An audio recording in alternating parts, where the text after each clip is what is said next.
Hello everyone, hope you all are fine. So welcome back to bio lecture.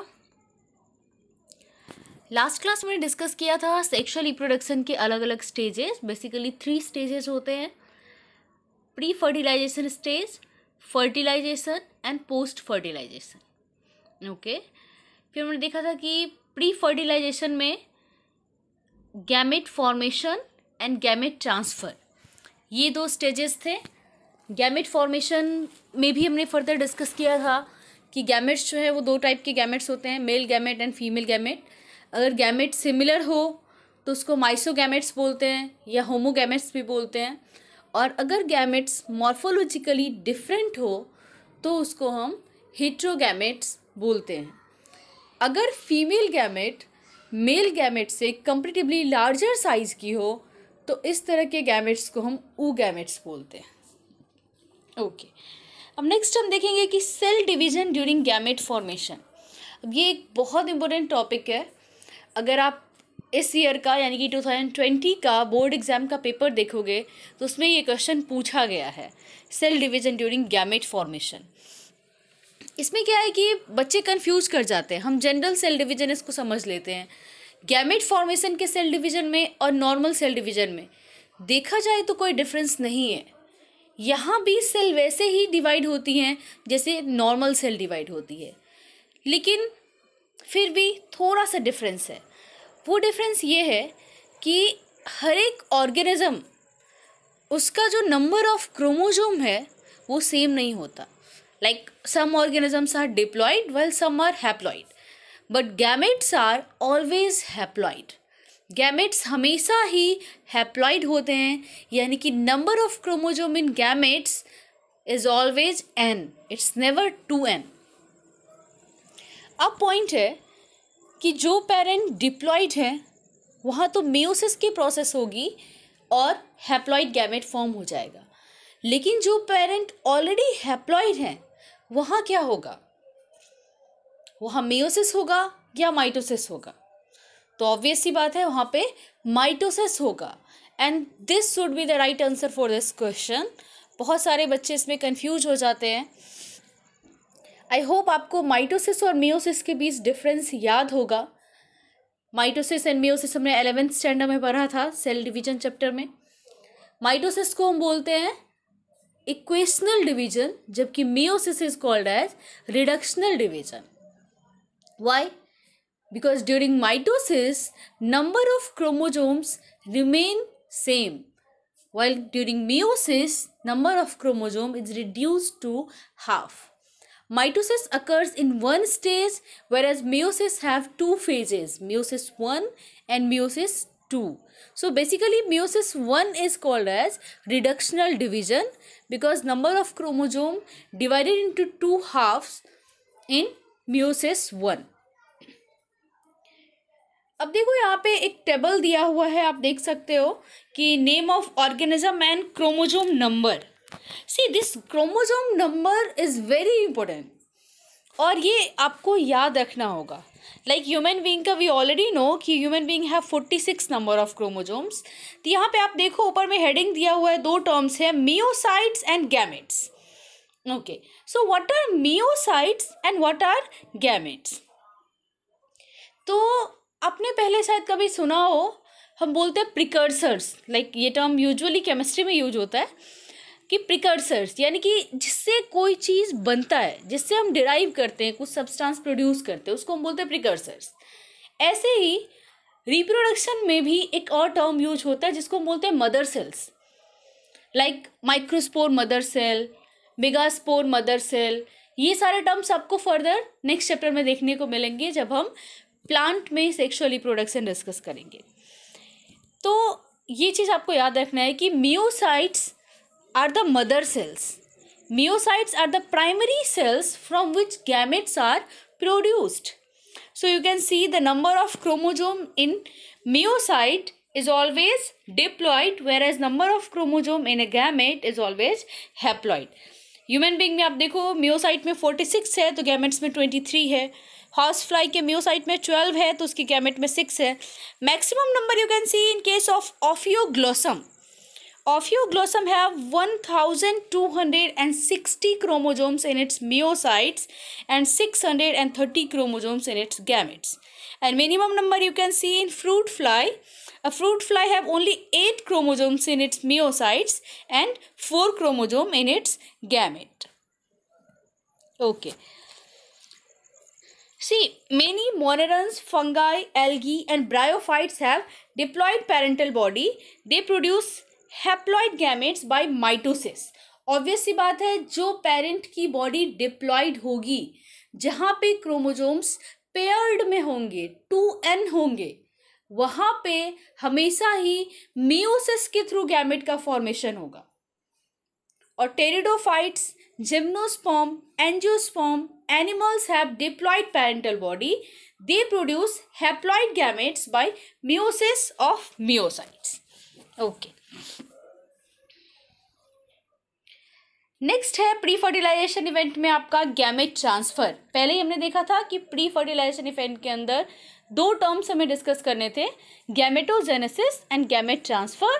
So gametogenesis we have already discussed, formation of gametes, and that occurs by 2 methods, either meiosis or mitosis. In case of diploid parents, meiosis takes place, and in case of haploid parents, mitosis takes place. Now gametes are formed. Like if you talk about human being or any animals, the ovum and sperm are formed. If we talk about plants, तो pollen and egg cell are formed. अब आगे क्या? See, most of cases में जो female gamete होती है, जो ovum होता है, जो एग होता है, वो इमोटाइल होता है, वो मूव नहीं कर सकता because it's large in size. Now this is again A question कि आखिर फीमेल गैमेट लार्ज साइज का क्यों होता है, मेल गैमेट स्मॉल क्यों होता है? तो इसके पीछे रीजन है, male gamete have to travel. Male gamete को ट्रैवल करना होता है, उसको मूव करना होता है, इसलिए वो अपनी हैवी बॉडी के साथ मूव नहीं कर सकता, इसलिए वो लाइट वेट का होता है. जबकि फीमेल गैमेट जो है उसको डेवलपिंग जाइगोट को नरिश करने के लिए न्यूट्रिएंट स्टोर करके रखना होता है. तो इस न्यूट्रिएंट की वजह से जो फीमेल गैमेट है वो लार्ज साइज के होते हैं. ह्यूमन बीइंग में भी आप देखोगे तो मॉर्फोलॉजिकली अगर हम देखें तो बहुत ज़्यादा डिफरेंस होता है मेल गैमेट और फीमेल गैमेट में. फीमेल गैमेट कंपेरेटिवली बहुत ही लार्ज होती है, जबकि मेल गैमेट जो है बहुत स्मॉल होता है फीमेल गैमेट के सामने. ओके. अब यहाँ पे है कि गैमेट ट्रांसफ़र की अगर हम बात करें तो like organisms which have internal fertilization, that means the organisms should undergo coitus, meeting. तो जहाँ मीटिंग होती है so male transfer its gametes to the female body. But what about plants? Plants में mating नहीं होती. Plants में हमने पहले भी डिस्कस किया है कि 2 तरह के plants होते हैं, मोनोसियस एंड डायोसियस. तो जहाँ पे जो फ्लावर है वो मोनोसियस है, यानी कि एक ही प्लांट में दोनों हैं. तो ऐसे केसेस में तो कोई प्रॉब्लम नहीं है. अगर बाइसेक्सुअल सेल्फ फर्टिलाइजेशन प्लांट है, सेल्फ फर्टिलाइजेशन प्लांट में हो रहा है तो कोई इशू नहीं है, because the pollen grain from same flower will be transferred to the stigma of that flower. But what about the plants or flowers which undergo cross fertilization? जहाँ cross fertilization होती है, लाइक जो unisexual flowers है, male अलग flower है, female flower अलग है, ऐसे केसेस में ट्रांसफ़र कैसे होगा? तो for such cases they need a medium. See in case of animals also always sperm need a medium. Sperm कभी भी एक सिंगल सेल की तरह बॉडी से रिलीज होके नहीं जाता. स्पर्म के साथ बहुत सारी चीज़ें होती है, एक पूरा का पूरा न्यूट्रिएंट मीडियम होता है जो कि जेल की तरह होता है, लिक्विड स्टेट में होता है, ताकि स्पर्म को मूव करने के लिए एक मीडियम मिल सके, प्लस मूवमेंट के लिए उसको न्यूट्रिएंट भी मिल सके. ऐसे ही अगर हम प्लांट में पॉलन की बात करें तो pollen also needs a medium. ये मीडियम कुछ भी हो सकता है, ये मीडियम वाटर हो सकता है, विंड हो सकता है, कोई एनिमल हो सकता है, इंसेक्ट हो सकता है, even human being can also be a source, can also be a medium for transfer of pollens. Okay.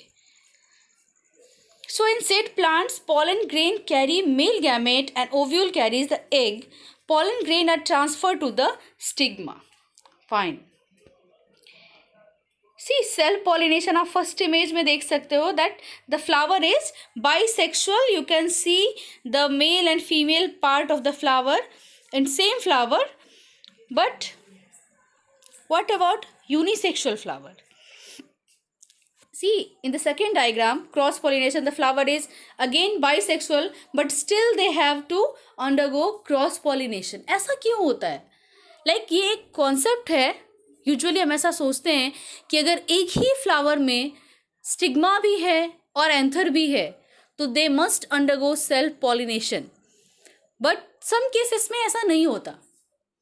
ऐसा इसलिए नहीं होता because the male and female gametes are not compatible with each other. It may be because their maturation time is different. Male gamete और female gamete का जो maturation time है वो अगर सेम नहीं होगा तो अगर पॉलन रिलीज होकर के स्टिग्मा पे आएगा भी and stigma is unable to receive the pollen, stigma is not mature enough to receive the pollen, so the pollen will get vanish, the pollen will die. In that cases the flower should undergo cross pollination. तो इसलिए bisexual flower में भी cross pollination होता है. Okay.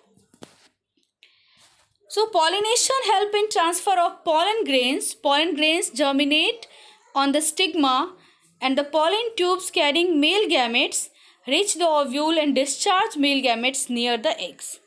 In dioecious animal, the fertilization help for successful transfer and coming together of gametes. Okay. So this is gamete transfer and there are different modes of transfer of gametes through air, through wind, through water. So all these we will discuss in second chapter, sexual reproduction in flowering plants. Okay. Next is second stage of sexual reproduction, that is fertilization.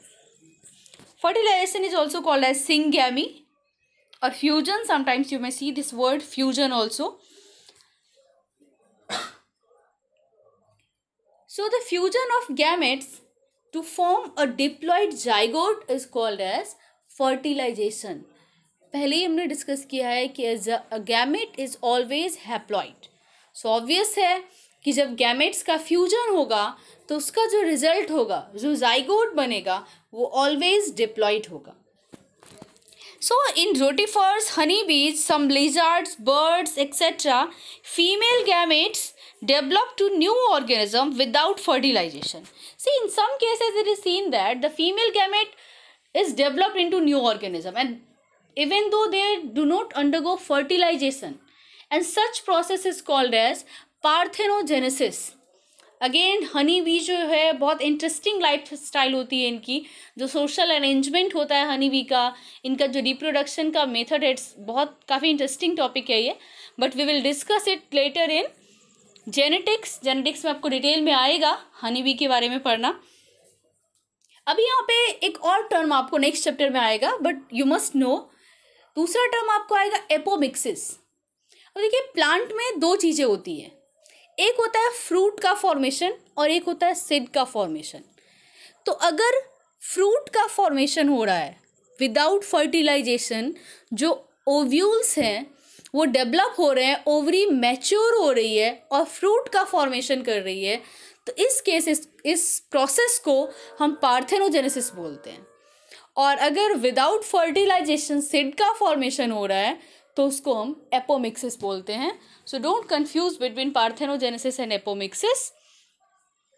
Anyways we will discuss in second chapter. So see the diagram shows fertilization of ovum and sperm.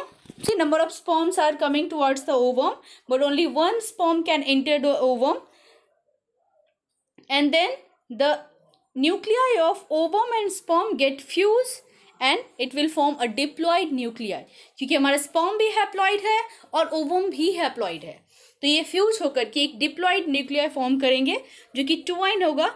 यानी कि पहले हमने देखा था कि human में जो myocytes होते हैं they contain 46 number of chromosome and gamete contain 23 number of chromosome. That means जो फीमेल का ओवम है उसमें भी 23 क्रोमोजोम है और जो स्पर्म है उसमें भी 23 क्रोमोजोम है। तो इनके फ्यूजन से 46 क्रोमोजोम जो है वो मेंटेन्ड हो जाता है। इसलिए ये ज़रूरी है। मियोसिस का ये एक बहुत मेजर एडवांटेज है। We have already studied in 11th standard that meiosis helps in sexual reproduction. Meiosis helps to maintain the number of chromosome. Imagine अगर मियोसिस नहीं होता तो क्या होता? अगर मियोसिस नहीं होता, सिर्फ माइटोसिस होता, नंबर ऑफ क्रोमोजोम मेंटेन रहते, तो हर अगला जनरेशन जो है वो अपनी प्रीवियस जनरेशन से कितना अलग होता, क्योंकि सेक्सुअल रिप्रोडक्शन में 2 गैमेट्स का फ्यूजन होता है। Now imagine if sperm is having 46 chromosome and ovum is also having 46 chromosome, so what about the new offspring? They will have 92 chromosomes. अब आप सोच सकते हो कि क्या जाइंट फॉर्म होता इस तरह के प्रोसेस से। इसलिए नंबर ऑफ क्रोमोजोम का मेंटेन होना बहुत ज़रूरी है, तभी हम सेम स्पीसीज के कहलाते हैं। अदरवाइज हर जनरेशन में कुछ नया फॉर्म होता।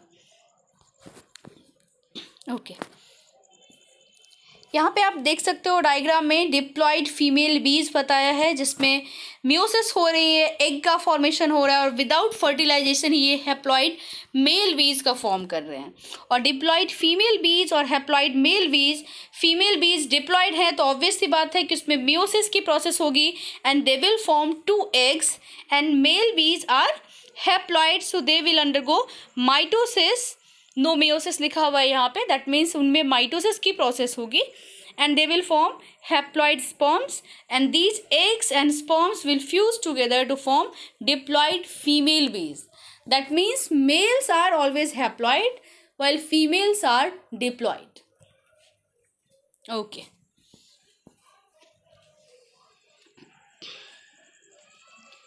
Next हमारा types of fertilization. See, fertilization क्या है ये हमने देखा, लेकिन क्या हर एक ऑर्गेनिज्म में जो फर्टिलाइजेशन की प्रोसेस है वो एक जैसी होती है? नहीं होती। क्या आपने कभी सोचा कि फिश में फर्टिलाइजेशन कैसे होता है, फ्रॉग में कैसे होता है? They all are different. Aquatic organism में जो फर्टिलाइजेशन की प्रोसेस होती है वो बहुत ही अलग होती है। आपने सैल्मन फिश के बारे में शायद सुना हो, और अगर नहीं सुना है तो हम इसके बारे में पढ़ेंगे। इकोसिस्टम वाला जो आपका यूनिट आएगा 12th में, उसमें हम पढ़ेंगे सैल्मन फिश के बारे में कि सैल्मन फिश जो है वो मिलियंस ऑफ एग ले करती है। तो एक्वेटिक ऑर्गेनिज्म जो है ये बहुत सारे एग ले करते हैं। लाइक नॉर्मल अगर हम टेरेस्ट्रियल ऑर्गेनिज्म की बात करें तो we study that the human female और any other female primate produce only 1 egg at a time. But in case of aquatic organism like fish, like frog, they produce number of eggs at a time. बहुत सारे egg produce करते हैं वो। Like salmon fish तो millions में egg produce करने का काम करती है। तो ऐसा इसलिए होता है क्योंकि ये जो एक्वेटिक ऑर्गेनिज्म है they do not undergo internal fertilization, they have external fertilization. इनकी बॉडी के अंदर फर्टिलाइजेशन की प्रोसेस नहीं होती। आप देख रहे हो इस इमेज में कि ये जो फ्रॉग है ये यहाँ पे कितने सारे एग ले कर रहा है। फिर आप देखो male fish spread sperm over eggs and female fish lays egg. अब आप देखो यहाँ पे पानी के अंदर ही ये फ्रॉग है, ये फिश है, ये पानी के अंदर ही अपने एग और स्पर्म को जो है वो रिलीज कर देते हैं। और यहाँ पे number of eggs and number of sperm produce होने के पीछे रीज़न यही होता है कि कोई गारंटी नहीं होती फर्टिलाइजेशन की। लाइक इंटरनल फर्टिलाइजेशन में जो स्पर्म है वो ओवम तक पहुँच जाता है और इस बात की गारंटी ऑलमोस्ट होती है कि फ्यूजन हो जाएगा, फर्टिलाइजेशन हो जाएगा। लेकिन एक्सटर्नल मीडियम है, वाटर है, कोई छोटा सा कंटेनर तो है नहीं, हम वाटर की बात कर रहे हैं, तो वाटर एक बहुत लार्ज मीडियम है।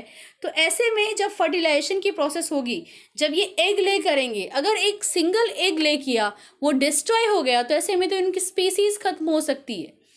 इसलिए ये एक साथ नंबर ऑफ एग्स रिलीज करते हैं, नंबर ऑफ स्पर्म्स रिलीज करते हैं, और वाटर में ही इन एग और स्पर्म का फर्टिलाइजेशन होता है, जाइगोट का फॉर्मेशन होता है, फिर अलग अलग डेवलपमेंटल स्टेजेस आते हैं, और इस तरीके से न्यू ऑर्गेनिज्म जो है वो एक्सटर्नल मीडियम में ही प्रोड्यूस होता है। यहाँ पे एक रिस्क ये होता है कि offsprings are extremely vulnerable to predators. जो स्मॉल बेबीज होते हैं फिश के, स्मॉल फिश होती है, आपने पहले भी सुना होगा, बहुत कॉमन है, अगर आपने नॉर्मल कोई पॉन्ड या लेक विजिट किया हो तो आप देख सकते हो कि जो बड़ी फिश होती है वो छोटी फिश को खा जाती है। तो ये एक रिस्क है। Like in case of internal fertilization nobody will eat your baby, वो सेफ होता है। लेकिन एक्सटर्नल फर्टिलाइजेशन में क्या हो रहा है कि जो बेबी का फॉर्मेशन हो रहा है, प्रोडक्शन हो रहा है, वो ओपन इन्वायरमेंट में हो रहा है, तो वो प्रेडेटर्स जो हैं वो उसके लिए हार्मफुल हो सकते हैं, उसको खा सकते हैं। ओके, तो ऐसे में उनकी सर्वाइवल रेट कम होती है। हम पढ़ेंगे सैल्मन फिश के बारे में कि although it lays millions of egg, only thousands of salmon fish are produced at a time. Okay. फिर अब देखो इंटरनल फर्टिलाइजेशन, जैसा कि आप देख सकते हो इस कॉक में, सॉरी हेन में लाइक बहुत सारे ऑर्गेनिज्म है, हेन है, गोट है, काऊ है, ह्यूमन बीइंग है, सिप है, इन सब में इंटरनल फर्टिलाइजेशन होता है। हमारी बॉडी के अंदर ही इम्प्लांटेशन होता है जाइगोट का डेवलपमेंट होता है, एम्ब्रियो का फॉर्मेशन होता है, और उसके बाद धीरे धीरे यही एम्ब्रियो जो है वो एक इन्फेंट में डेवलप होता है। तो इस तरह का फर्टिलाइजेशन का जो प्रोसेस है, जहाँ पे एक जाइगोट बॉडी के अंदर डेवलप हो, उसको हम बोलते हैं internal fertilization. Non motile eggs is form inside the female body to where motile male gametes riches and fuse. In seed plants, the non-motile male gametes are carried to female gamete by pollen tubes. Yes, again we will discuss this thing in second chapter. And there is large number of sperm produced, but the number of eggs is very low. ये एक disadvantage है internal fertilisation में कि number of eggs जो होती है वो बहुत ही कम होती है। मोस्ट ऑफ केसेस में नंबर ऑफ एग जो है वो 1 होता है। तो ऐसे में ये रिस्क रहता है कि अगर फर्टिलाइजेशन नहीं हुआ तो फिर हमें नेक्स्ट एस्ट्रस साइकिल या मेंस्ट्रुअल साइकिल का वेट करना होता है। Okay, now the last thing in sexual reproduction, that is post fertilization event. What after fertilization? Like fertilization is done, male gamete and female gamete fuse together to produce a zygote. Now what will happen to this zygote? अब ये zygote में क्या changes आएंगे, इसका development कैसे होगा, किस तरह का सेल डिवीजन होगा, उसको नरिशमेंट कहाँ से मिलेगा, ये सारी जो प्रोसेस है ये आती है इस टॉपिक के अंदर, post fertilization events. See you can see in this diagram that first diagram अगर आप ऑब्जर्व कर रहे हो तो आप देख सकते हो कि यहाँ पे फ्यूजन हुआ है, देन इट स्टार्ट क्लीवेज. सी ये डिफरेंस है एक नॉर्मल सेल में और एक जाइगोट में. जाइगोट में जो डिवीजन है वो माइटोसिस का ही होता है. नॉर्मल सेल डिवीजन की तरह यहाँ भी माइटोसिस होता है, लेकिन नॉर्मल सेल जब डिवाइड होती है तो डिवाइड होने के बाद वो अलग हो जाती हैं, जबकि जाइगोट के जो सेल होते हैं वो अलग नहीं होते, they cleave but they stay together. और अगर जाइगोट में डिवीजन होने के बाद जो दो न्यूली फॉर्म सेल्स हैं वो सेपरेट हो गए तो ऐसे कंडीशन में बनते हैं आइडेंटिकल ट्विंस. ओके, यहाँ हम देखो development of zygote depends on the type of life cycle of organism and the nature of environment. In fungus and algae, zygote develops a thick wall that is resistant to desiccation and damage. Yes, this is a very important point कि fungus और algae के जो zygote होते हैं वो अपने around एक thick coat form कर लेते हैं जो कि मोस्टली प्रोटीन का बना होता है, जो उनको डेसिकेशन से बचाता है. It undergoes a period of rest before germination, and before germination it maintains in a resting period. In organisms with haplontic life cycle, zygote divides by meiosis into haploid spores that grow into haploid individual. अब ये आप उस topic से relate करके देख सकते हो। आपको याद होगा 11th स्टैंडर्ड में 3rd चैप्टर प्लांट किंगडम में लास्ट टॉपिक हमारा आया था लाइफ साइकिल, जिसमें हमने पढ़ा था haplontic, diplontic and haplodiplontic life cycle. Now relate it from that topic, then you will understand. Okay, zygote जो है हैप्लॉइड लाइफ साइकिल में जाइगोट जो है वो मियोसिस के थ्रू डिवाइड होता है और हैप्लॉइड स्पोर का फॉर्म करता है। Sexually reproducing organism begin life as a zygote. Zygote is the vital link between organism of one generation and the next generation. Okay, तो ये था जाइगोट। जाइगोट एक बहुत इंपॉर्टेंट स्टेज है रिप्रोडक्शन में। जाइगोट अगर हेल्दी होता है तो उससे एक हेल्दी इंडिविजुअल का फॉर्मेशन होता है। अगर जाइगोट के डिवीज़न में किसी तरह का डिफेक्ट आ रहा है, प्रॉब्लम आ रही है, एरर आ रहा है, तो वो ऑफस्प्रिंग भी एरर के साथ ही आएगा। ओके, नेक्स्ट टॉपिक है हमारा एम्ब्रियोजेनेसिस। सी, जाइगोट के बाद फर्दर जो जाइगोट का डेवलपमेंट होता है तो जाइगोट फॉर्म करता है एम्ब्रियो।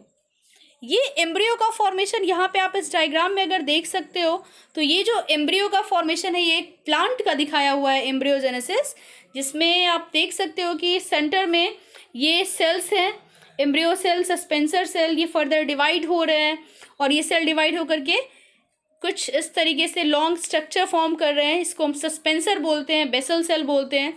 ये हम डिटेल में नेक्स्ट चैप्टर में पढ़ेंगे। उसके बाद ये ऐसे ग्लोबुलर स्ट्रक्चर फॉर्म करता है और फिर ये फर्दर डेवलप होता है मोनोकॉट या डाइकॉट, जिसका भी सिड हो। अगर मोनोकॉट है तो ये एक सिंगल स्ट्रक्चर में डेवलप होगा और अगर डाइकॉट है तो उसके ये दोनों कॉटिलेडन्स जो हैं वो सेपरेट हो जाएंगे। इस तरीके से प्लांट में एम्ब्रियो का डेवलपमेंट होता है।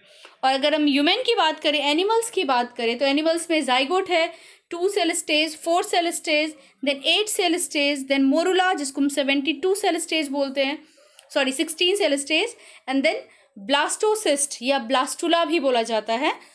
तो इस तरीके से डिवीजन होता है। और आफ्टर ब्लास्टुला फॉर्मेशन यानी कि ब्लास्टोसिस्ट के फॉर्मेशन के बाद ये जो सेल्स हैं जो कि एक एग्रीगेट के फॉर्म में हैं, अब इनमें लेयरिंग स्टार्ट होती है। ये लेयर्स बनाना स्टार्ट करते हैं और फिर जर्म लेयर जो हमने पढ़ा था 11th स्टैंडर्ड में, डिप्लोब्लास्टिक एंड ट्रिप्लोब्लास्टिक, आपको याद होगा कि अगर 2 जर्म लेयर हो तो उसको हम डिप्लोब्लास्टिक बोलते हैं और 3 जर्म लेयर्स हो तो उसको हम ट्रिप्लोब्लास्टिक होते हैं। तो ये जर्म लेयर का फॉर्मेशन यही होता है इसी स्टेज में। ये जो हमारा ब्लास्टुला है यहाँ आप ऑब्जर्व कर सकते हो कि ये धीरे धीरे जो है जर्म लेयर्स फॉर्म हो रहे हैं यहाँ पे। तो ये जर्म लेयर जो है यहीं पे डिसाइड होता है कि ऑर्गेनिज्म डिप्लोब्लास्टिक है या ट्रिप्लोब्लास्टिक है। और उसके बाद इन जर्म लेयर्स से फर्दर जो है ऑर्गेन का डेवलपमेंट स्टार्ट होता है, ऑर्गेनोजेनेसिस होती है और फिर धीरे धीरे एक मैच्योर ऑर्गेनिज्म का फॉर्मेशन होता है। ओके, तो सेल का डिवीजन होगा, डिफरेंशिएशन होगा, ऑर्गेनिज्म का फॉर्मेशन होगा, and after that okay, we have 2 types of animals based on place of zygote development, oviparous and viviparous। ये कॉमन लैंग्वेज में अगर हम बोलें तो egg laying animals and animals giving birth to child, 2 तरह के ऑर्गेनिज्म हम बोलते हैं। इसमें आप देखो एम्ब्रियोजेनेसिस में बताया है 2 तरह के ऑर्गेनिज्म हैं, ओविपेरस एंड विविपेरस। सी, जितने भी मैमल्स हैं वो सारे के सारे विविपेरस हैं, यानी कि वो सारे के सारे मैमल्स जो हैं वो चाइल्ड बर्थ देते हैं। And reptiles, birds and amphibians and pisces, they all are oviparous, वो एग लेइंग होते हैं। लेकिन एक्सेप्शंस आर एवरीवेयर। आपने शायद प्लेटिपस के बारे में सुना होगा। प्लेटिपस जो है वो एक एनिमल है, वो मैमल्स में आता है, but platypus is oviparous in nature. Okay, so oviparous are the organisms which lay eggs. See, you can see in the image that a chicken is given in the image, and viviparous में dog का example आपको दिया हुआ है।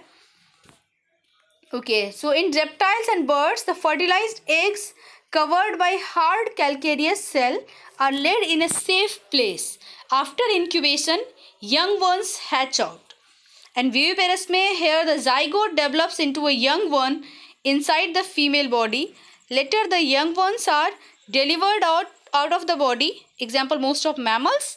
Because of proper care and protection, the chances of survival of young ones are greater in viviparous animals. Obviously जो viviparous animals हैं उसमें chances of survival जो है वो ज़्यादा होती है, सर्वाइवल रेट ज़्यादा होता है viviparous animals में.